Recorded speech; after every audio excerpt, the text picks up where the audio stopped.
Alright, Hosses, welcome back, and in this video I'm going to teach you how to use Intruder. Now, Intruder is for whenever you have an injection point, whether it's a form element that you can type into, or maybe it's some cookie value that you want to pass to the server, or maybe it's just some parameter in a query URL. Anytime you can have data and send it to the server and see what breaks, then you usually want to perform a bunch of different tests, a bunch of different attacks, and see if you can cause some kind of issue or some kind of security vulnerability. So say for example that you're walking around school and you saw that admin auto fills in whenever you go to like their, I don't know, what do teachers have, like a teacher homepage, admin panel, whatever. So you saw that this was your username, and now you have a huge list of passwords that you want to cycle through, maybe pass, maybe password, maybe 12345. Well, what you can do is you can sit here and type them all over and over and over again, but that's going to take a long time. Now, say that they didn't have any information and you just want to test for maybe SQL injection.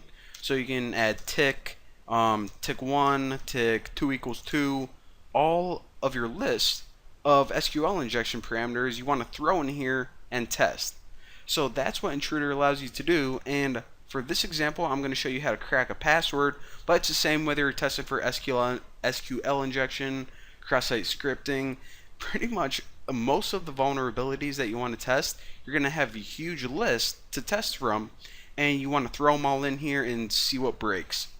So right here, since this is our own website and it's obviously buggy, we can see that the credentials to log in are B for the login and bug for the password.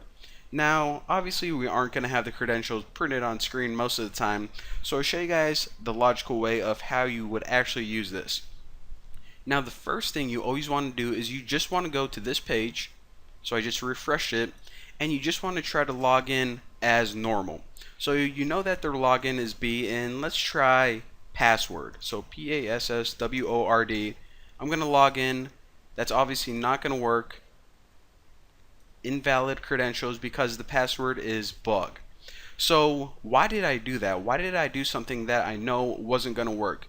Well, because if you hop over to Burp, then what you can do is if you go to proxy, HTTP history, sort all of your requests to the server by time. Now this most recent one was the one I just typed in. It was for the login page. So here is our request. Here's the raw data that we passed to the server, and if you actually click on parameters, you can see the parameters that we passed in. So where are you? So let me adjust these so it's a little bit easier to read. So the parameter that we passed in for the login, in other words the username, was B, and the password I just tried password. Alright, well, in the response we can see that it says, okay, it says somewhere invalid credentials or user not activated. So now we know that whenever we type in a wrong password, this is how the server behaves. This is how it reacts.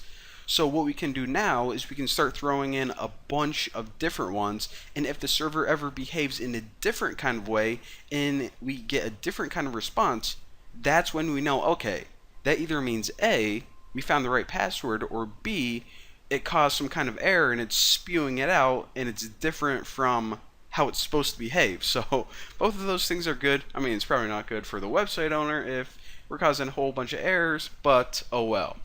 So how do we do this?